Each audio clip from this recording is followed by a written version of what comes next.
ମହାକାଶରେ ସୁନିତାଙ୍କ ଜୀବନ ଏବେ ବଡ଼ ବିପଦରେ।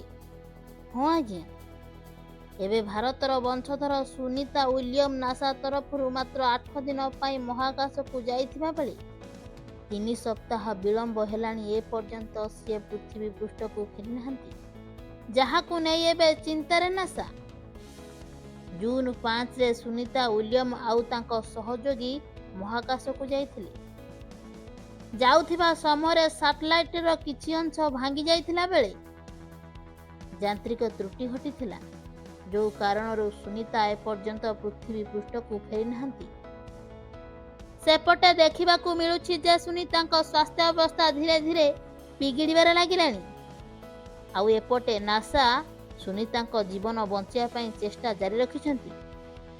ଏମିତି ନ୍ୟୁଜ୍ ପାଇବା ପାଇଁ ଚାହୁଁଥିଲେ ସବସ୍କ୍ରାଇବ୍ କରନ୍ତୁ RJ ନ୍ୟୁଜ୍।